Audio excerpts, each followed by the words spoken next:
Rasulillah sallallahu alaihi wasallam wa alihi wa ashabihi wa atba'ihi wa dzurriyyatihi al-kiram al-Fatihah. Alhamdulillah rabbil alamin arrahmanir rahim maliki yaumiddin. Iyyaka na'budu wa iyyaka nasta'in.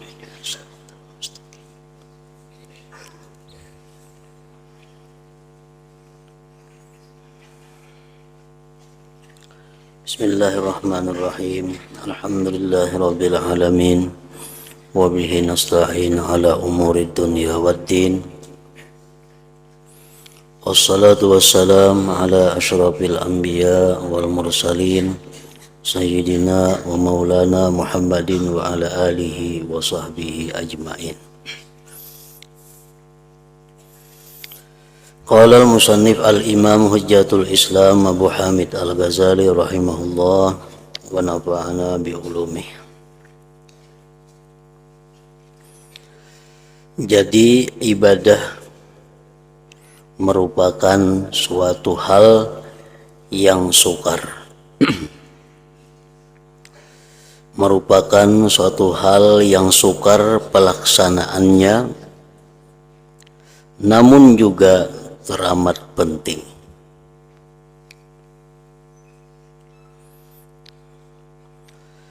Ibadah merupakan sesuatu perkara yang sulit dilaksanakan.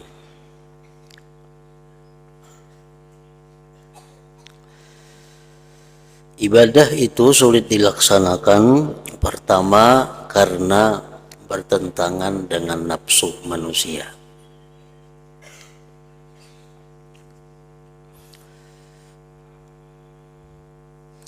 Yang kedua, ibadah itu menjadi sulit karena manusia mulai lahir terbiasa dengan sesuatu yang meluluskan hawa nafsu. Manusia mulai lahir terbiasa makan, minum, guring. Ibadah itu sulit karena banyaknya halangan rintangan baik dari dalam diri seseorang maupun dari luar diri seseorang. Jadi ibadah merupakan sesuatu hal yang sukar pelaksanaannya, namun juga teramat penting. Tapi ibadah itu sangat penting.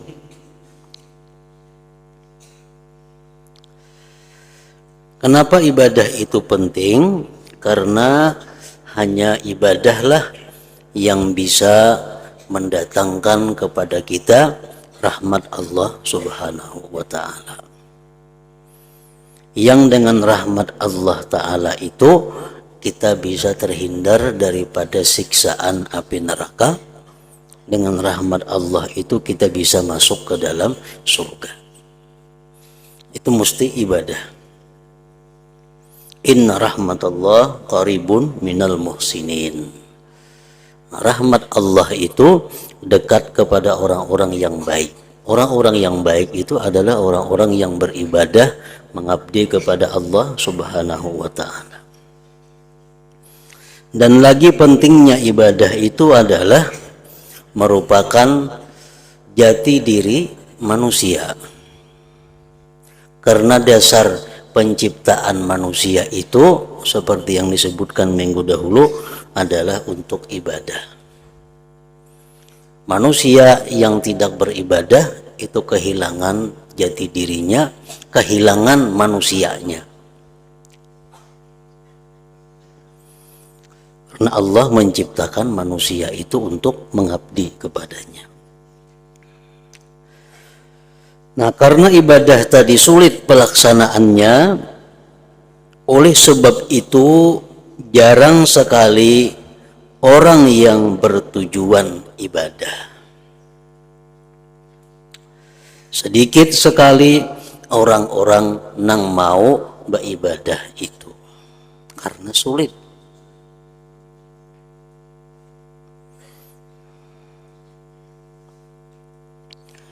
Dan kalaupun ada yang bertujuan ibadah, sedikit sekali yang berani menempuh jalannya. Tidak banyak yang bisa sampai kepada maksud dan menemukan apa yang dicari. Satu contoh, orang menuntut ilmu agama baik di madrasah atau di pesantren itu adalah ibadah. Itu ibadah. Menuntut agama, ilmu agama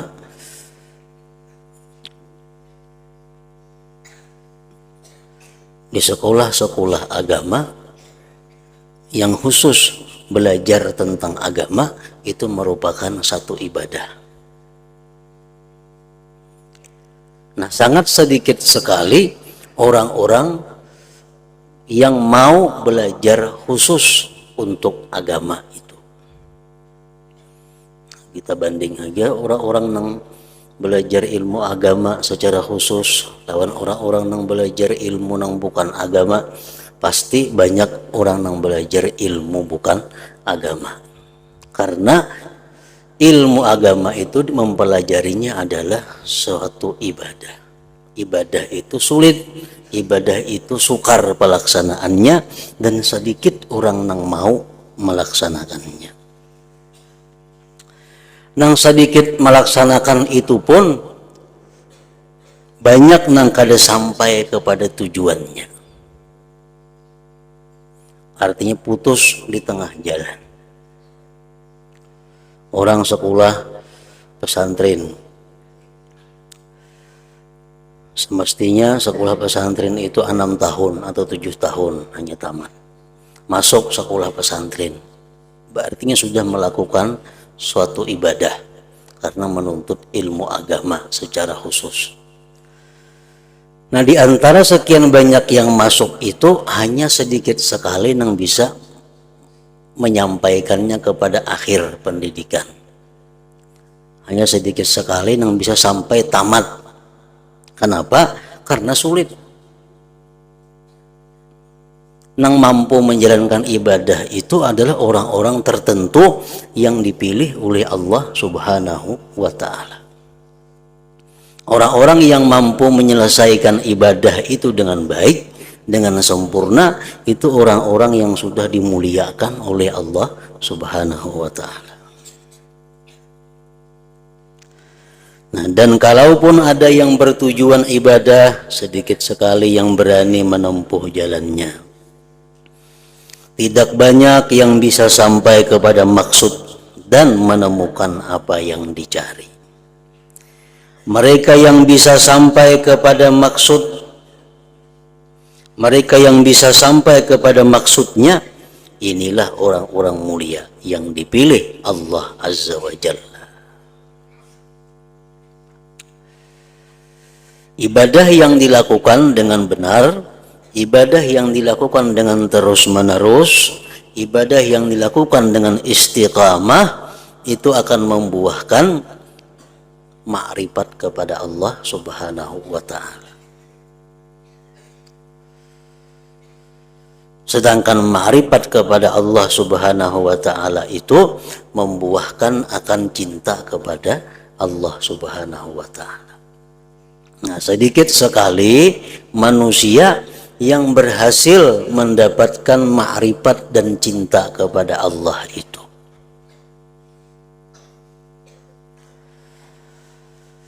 Mereka yang bisa sampai kepada maksudnya inilah orang-orang mulia yang dipilih Allah Azza wa Jal untuk dapat ma'rifat kepadanya dan mencintainya. Nah, jadi padahal tujuan ibadah itu adalah untuk mengenal Allah. Tujuan ibadah itu untuk mengenal Allah, yang dengan mengenal Allah itu kita bisa cinta kepada Allah Subhanahu wa Ta'ala. Jadi mengenal Allah itu bukan didapat dengan belajar sesuatu buku, bukan melalui satu penataran, bukan melalui sesuatu seminar umpamanya bisa mengenal Allah.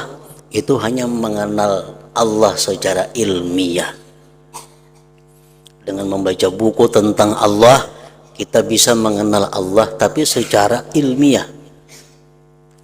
Adapun perkara mengenal Allah secara zauqiyah, secara rasa, itu kada bisa didapat dengan buku-bukuan, kitab-kitab, kada bisa didapat dengan penataran dan sebagainya. Ma'rifat kepada Allah yang zauqiyah itu bisa didapat dengan melalui ibadah-ibadah. Orang yang selalu menunaikan apa yang dipardukan oleh Allah, orang yang selalu menjauhi apa yang dilarang Allah, orang yang selalu mendekatkan diri kepada Allah dengan yang sunat-sunat, akhirnya dia adalah dicintai oleh Allah. Nah, kalau sudah orang itu dicintai oleh Allah, Allah baru memberikan cahaya makrifat ke dalam hati orang tersebut. Nah, jadi sangat sedikit orang-orang yang mencapai makrifat dan mahabbah kepada Allah itu, karena jalannya ibadah. Ibadah itu sulit, sukar pelaksanaannya.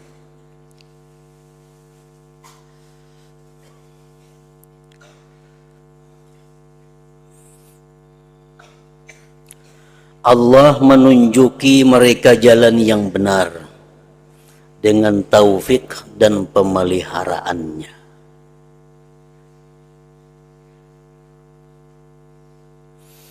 Kemudian dengan anugerahnya Allah menyampaikan mereka kepada keridhaan dan surganya.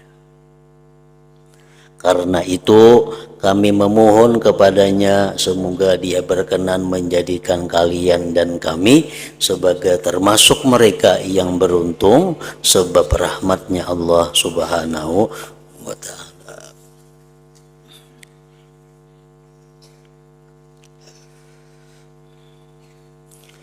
Demikianlah, namun tatkala aku memandang jalan ibadah yang rumit ini, aku lalu merenungkannya dengan sungguh-sungguh bagaimana cara melintasinya. Jadi ibadah adalah sesuatu yang sulit, ibadah sesuatu yang sukar pelaksanaannya. Lalu Imam Ghazali beliau memandang, memikirkan, merenungkan bagaimana caranya supaya kita bisa melintasi, menjalani ibadah itu dengan selamat. Bagaimana kita bisa melaksanakan ibadah itu dengan terus-menerus, dengan istiqamah.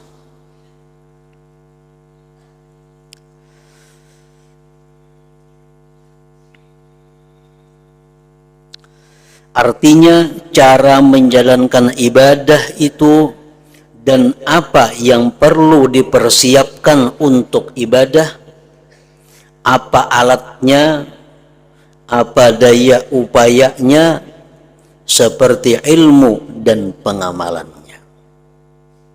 Karena satu ibadah itu bisa sempurna, bisa baik, sehingga diterima Allah Subhanahu wa ta'ala, banyak mempunyai persyaratan-persyaratan yang mesti dipenuhi.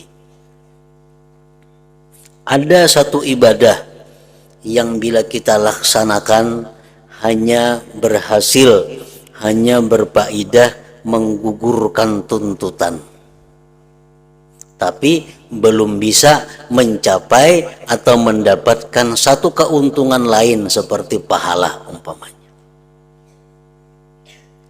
Orang sembahyang 2 rakaat sempurna dengan syarat dan rukunnya, tapi orang itu memakai pakaian yang tidak halal umpamanya. Nah, sembahyang 2 rakaat itu adalah satu ibadah yang dia laksanakan yang berfaedah hanya sekedar menggugurkan perintah. Apakah kita dapat pahala? Apakah ibadah itu bisa dijadikan simpanan yang kita nikmati nantinya di akhirat? itu belum bisa. Karena Allah Tayyib, Allah itu sesuatu yang baik, Allah tidak menerima kecuali yang baik. Ibadah dengan benar, tapi di badannya ada sesuatu yang tidak halal, itu belum merupakan ibadah yang baik. Allah kada bisa menerima sesuatu yang belum baik itu.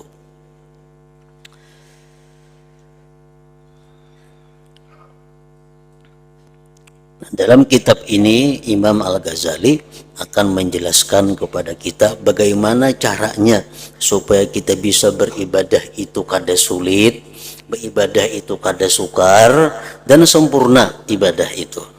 Apa-apa caranya, apa-apa alatnya, seperti ilmu dan pengamalannya.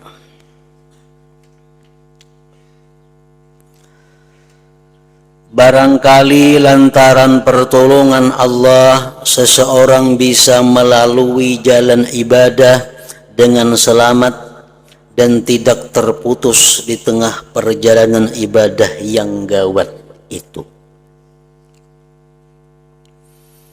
Ibadah yang kita lakukan dengan sempurna,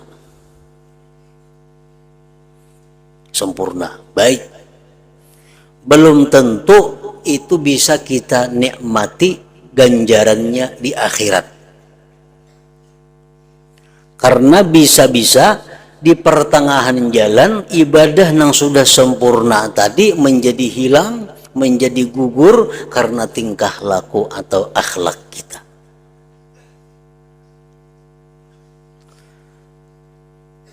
Karena Rasulullah Shallallahu Alaihi Wasallam menjelaskan dalam sebuah hadisnya, man jaa bil hasanati falahu asyru amsalihha. Siapa-siapa yang datang pada hari kiamat nanti menghadap Allah dengan membawa kebajikan. Nah, jadi artinya ibadah yang kita lakukan sekarang ini mesti dipelihara. Jangan sampai gugur, jangan sampai hilang, sampai kita mati. Sehingga ibadah itu bisa kita persembahkan di hadapan Allah Subhanahu wa Ta'ala. Kita ambil contoh umpamanya. Kita memberikan kepada seseorang bantuan, baik itu sedekah, baik itu hadiah, baik itu apa ngarannya, kita pokoknya memberi orang duit 100.000 rupiah. Duitnya duit yang halal, duitnya bersih. Nah, kemudian kita memberikan itu ikhlas karena Allah, diterima oleh orang. Nah, ini satu ibadah. Ibadah ini tersimpan di sisi Allah Subhanahu wa Ta'ala, tertulis dalam buku catatan amal kebaikan kita. 10 tahun atau 20 tahun kemudian, lalu kita melakukan satu hal yang menggugurkan sedekah itu. Dengan apa? Dengan man dan adza umpamanya.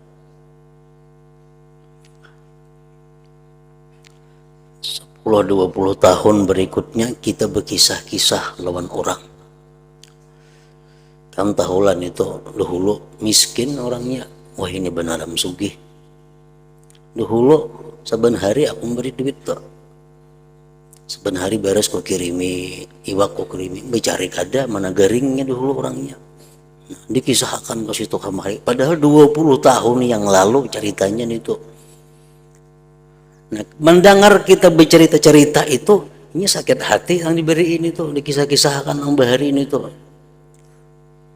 Allah berfirman, jangan kau batalkan sedekah kamu itu dengan disebut-sebut dan menyakiti orang. Nah, akibat kelakuan kita, akhlak kita mengungkit-ungkit sedekah itu, pahalanya jadi hilang. Padahal ibadah itu tersimpan rapi sudah 20 tahun yang lalu. Nah, itulah sukarnya ibadah.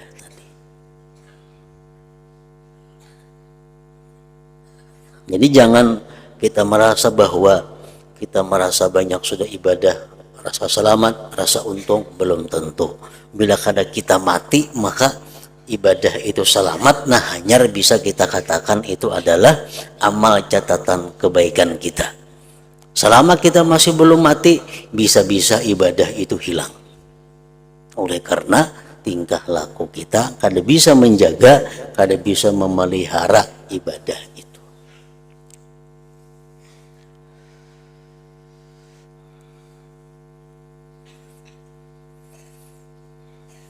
Apalagi yang menggugurkan, contohnya menyesal berbuat ibadah. Kita beribadah sudah selesai, padahal ibadah yang kita lakukan itu sempurna, baik, diterima di sisi Allah. Suatu hari di belakang hari, kenapa kita menyesal melakukan ibadah itu? Menyesal benar aku semalam itu aku melakukan itu, jakanya keadaan itu aku dapat keuntungan nang ganal benar. Nah, menyesal. Dengan disesali satu ibadah, hilang sudah ibadahnya.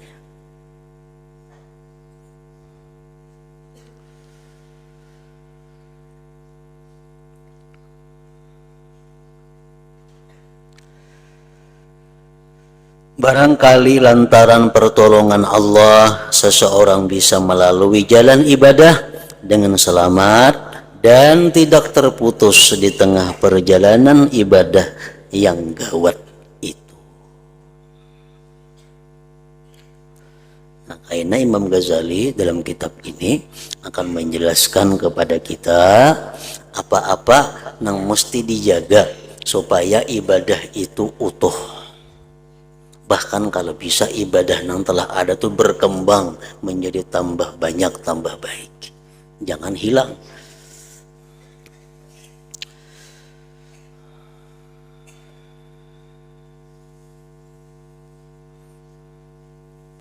Mudah-mudahan Allah Subhanahu wa Ta'ala berkenan melindungi kita semua. Amin ya Rabbal Alamin.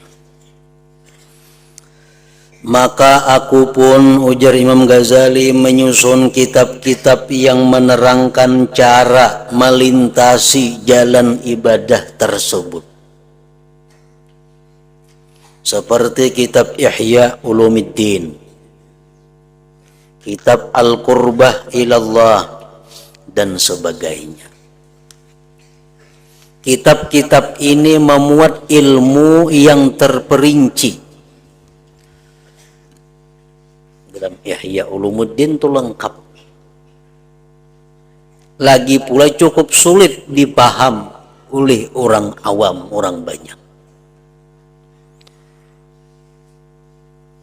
Sehingga banyak orang mencela kitab-kitab ini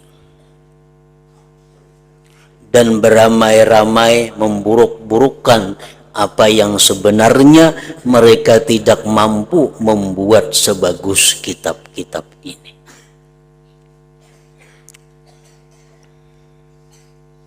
Tetapi hal semacam itu tidak aneh, ujar Imam Ghazali. Kitab yang kususun, yang kukarang itu dicela orang, dimaki-maki orang, itu kada aneh.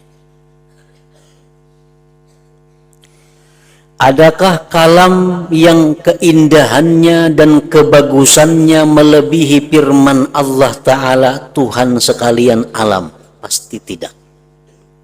Kalam yang paling baik adalah kalam Allah, Al-Quran. Tidak ada kalam sehebat Al-Quran. Meskipun begitu, orang kafir mengatakan bahwa firman Allah Ta'ala itu hanyalah dungingan orang-orang kuno. Al-Quran aja dicaci maki, apalagi kitab-kitab karanganku, ujar Imam Ghazali. Belum pernahkah Anda mendengar perkataan Zainal Abidin Ali ibn Husain bin Ali bin Abi Thalib? Begini katanya, inni la aktumu min ilmi jawahirahu kaila yara zaga zu jahlin fayaftatina. Wa qad taqaddama fi hadha Abu Hasanin ilal Husaini wa wassa qablahu al-Hasana. Ya rubba jauharin ilmin law abuhu bihi laqila li anta mimman ya'budul wathana. Walastahalla rijalun muslimuna dami yarawna akbaha ma ya'tunahu hasana.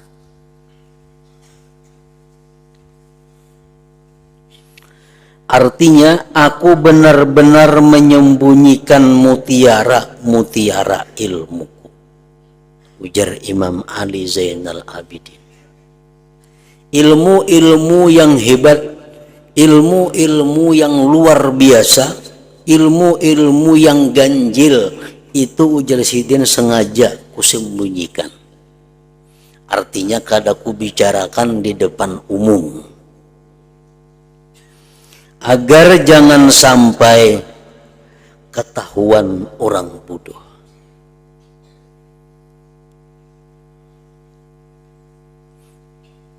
Agar jangan sampai ketahuan orang bodoh. Yang dapat mengakibatkan ia terkena fitnah. Kalau orang-orang bodoh dilajari ilmu-ilmu yang seperti itu, ilmu-ilmu yang dakikah, ilmu yang halus-halus, ghamidah yang dalam, itu mengakibatkan orang-orang yang bodoh tadi kena fitnah. Karena dia kadang mempaham sebenarnya apa yang dimaksud dengan ilmu yang halus-halus itu.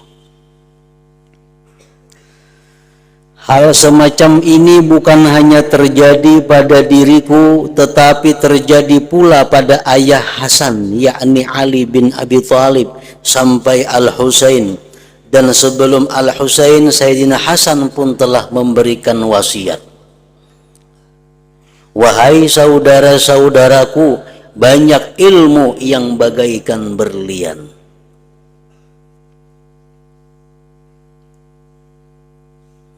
Seandainya aku menyiarkannya, niscaya orang-orang menganggapku sebagai seorang penyembah berhala, dan banyak orang Islam menganggap halal darahku.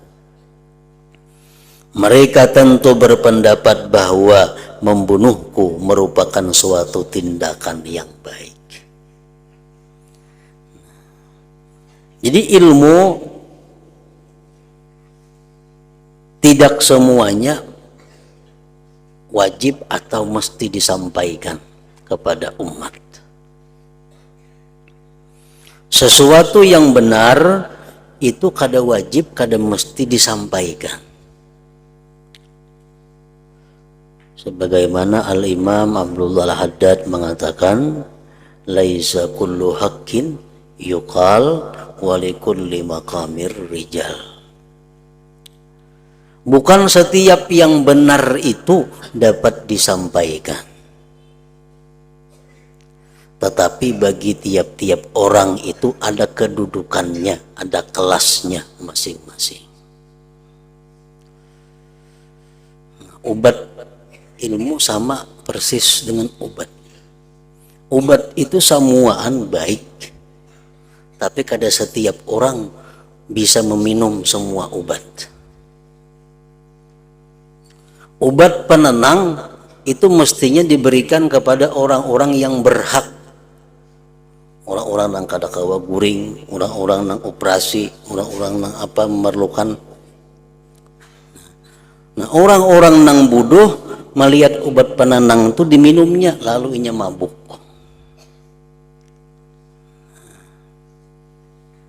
Obatnya obat nang baik, tapi nang meminumnya ini orang nang lain kedudukannya. Nah, seperti itulah ilmu yang ghamidah, ilmu yang dalam itu baik, tapi kada semua orang bisa menerimanya. Barangkali kalau diberikan ilmu itu kepada orang tersebut, ini bisa kada bersembayangan lagi, bisa kada berpuasaan lagi, Kenapa? Karena makam kedudukan orang tersebut belum sampai untuk menerima ilmu yang halus, yang dalam seperti itu. Nah, itu yang dimaksud oleh Imam Zainal Abidin tadi.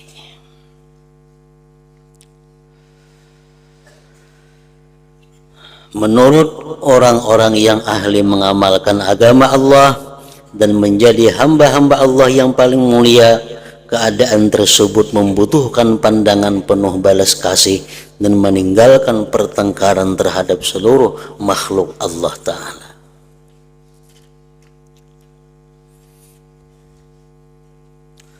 Kemudian aku merendahkan diri, ujar Imam Ghazali, memohon ke hadapan Allah yang menguasai semua makhluk dan segala urusan mereka.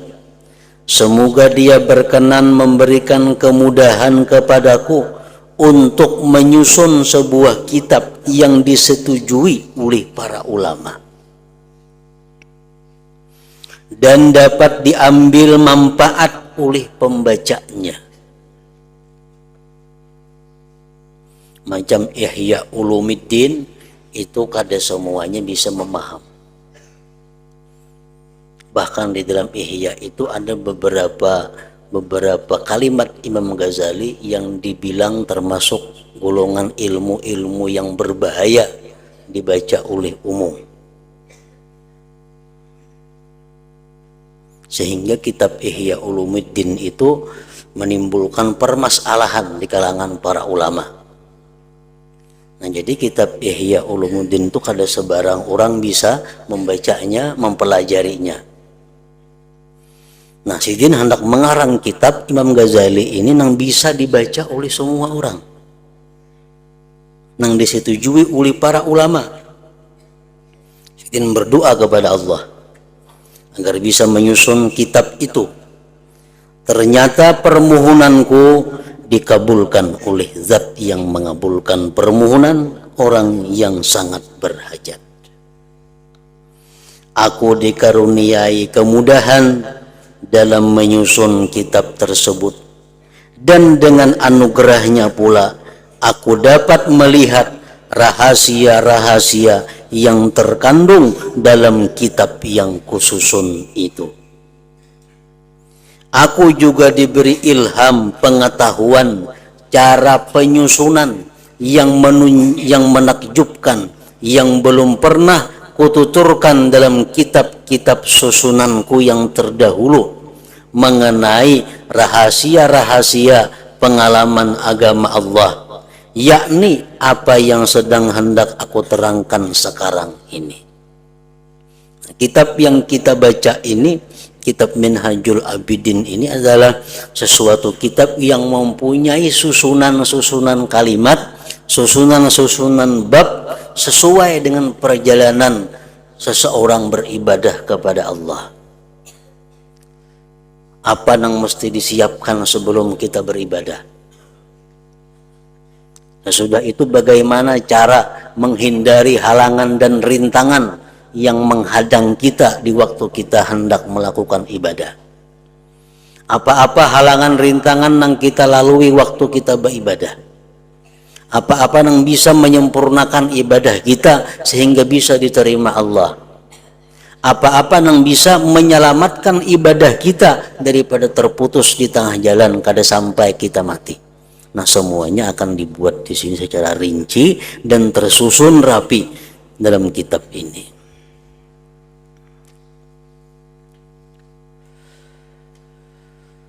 Mudah-mudahan Allah Subhanahu wa Ta'ala memberikan taufik. Amin ya rabbal alamin.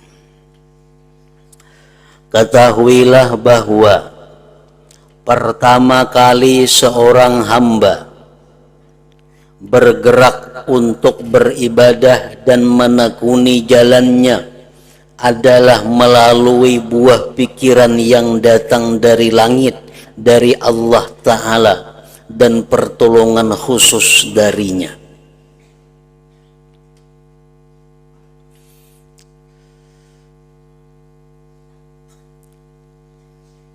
Permulaan di mana kita hendak beribadah, permulaan di mana kita hendak bujur-bujur menjalani jalan Allah. Itu datangnya dari Allah. Dalam hati ini kenapa timbul kita geritik? Dalam hati timbul ada geritik, ada khatar. Aku ini mesti menjadi hamba Allah yang baik. Aku ini mesti bujur-bujur beribadah supaya ibadahku itu diterima di sisi Allah dan bisa sampai aku mati kaina.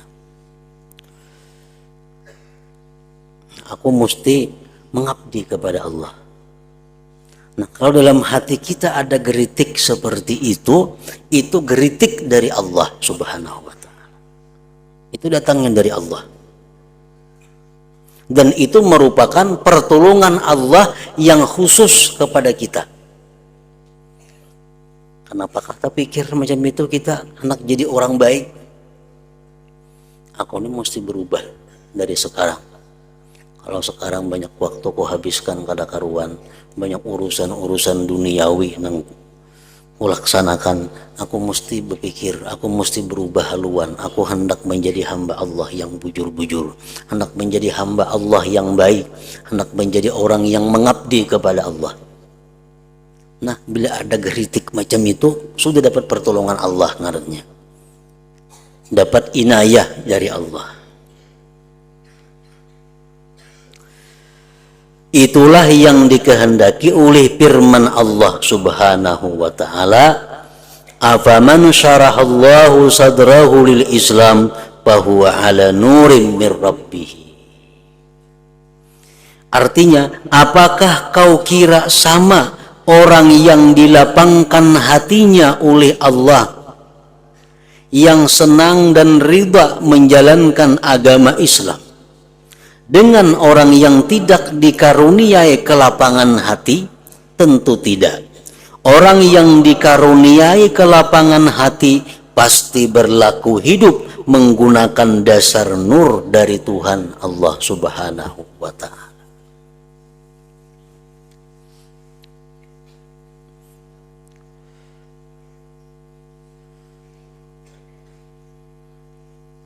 Jadi ilham dari Allah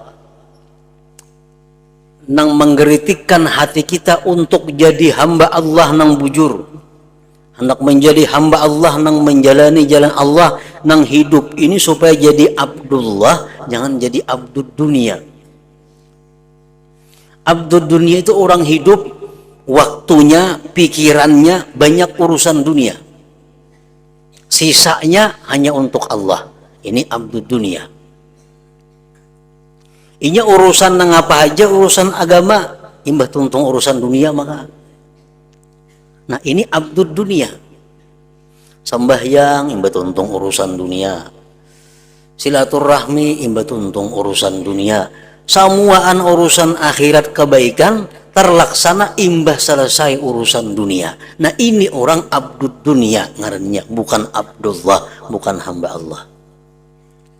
Orang yang benar-benar menjadi hamba Allah, yang mengabdi kepada Allah itu adalah orang-orang yang melaksanakan kegiatan dunia sesudah selesai mengabdi kepada Allah. Itu orang mengabdi. Nah, bila kita hendak mendapat pertolongan dari Allah, dimulai dengan adanya geritik hati tadi. Nah, kita pikirkan kayak apa caranya supaya dapat pertolongan itu. Kadang-kadang orang sudah berumur 40 tahun, kada pernah lagi tergeritik dalam hati, aku ini hendak jadi hamba Allah nang bujur-bujur. Aku hendak mengabdi kepada Allah, urusan dunia nomor 2. Kadang-kadang orang sudah umur 60 tahun, kada dapat lagi geritik hati seperti itu. Kada dapat inayah dari Allah ngarannya. Nah, inayah dari Allah itu kada akan datang sendirinya kalau kada diusahai, dipancing. Salah satu memancingnya itu dengan menghadiri majelis-majelis taklim. Nah, itu memancing untuk datangnya geritik dari Allah supaya kita ini terbuka hati untuk jadi hamba Allah nang bujur-bujur. Antara lain lagi minta doakan kepada para orang-orang saleh, tolong doa kepada orang-orang saleh. Nah itu bisa mendatangkan pertolongan Allah. Ziarah ke kubur Nabi, ziarah ke kubur aulia, ke kubur salihin, itu bisa memancing datangnya pertolongan Allah tadi.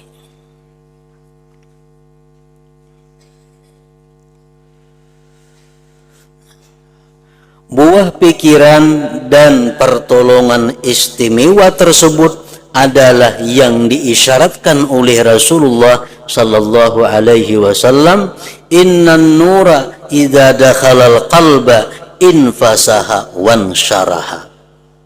Artinya sesungguhnya nur itu apabila masuk ke dalam hati, maka hati berubah menjadi lapang. Kalau kita tadi dapat sudah geritik dari Allah, dapat pertolongan dari Allah, bahwa aku mulai saat ini aku sudah mesti merubah gaya hidup, merubah jalan hidup.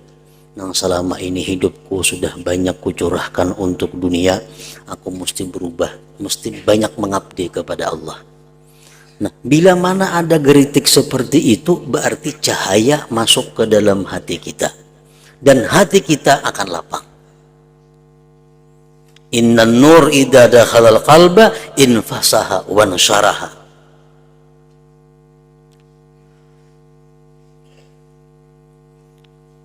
Para sahabat bertanya, ya Rasulullah, apakah yang demikian itu tandanya?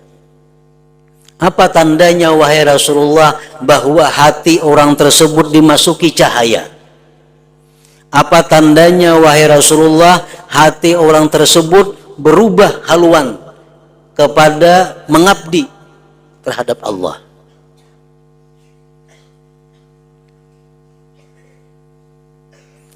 Rasulullah menjawab, na'am, at-tajafi an daril ghurur wal inabatu ila daril khulud wal isti'dadu lil maut qabla nuzulil maut. Artinya, ujar Nabi, ada tandanya. Tandanya orang-orang yang hatinya dimasuki cahaya itu adalah orang yang hatinya kemasukan nur itu menjauhkan hatinya dari alam tipuan dunia dan kembali menghadap ke alam kelanggingan, serta membuat persiapan menghadapi maut sebelum datangnya maut itu. Nah itu tandanya.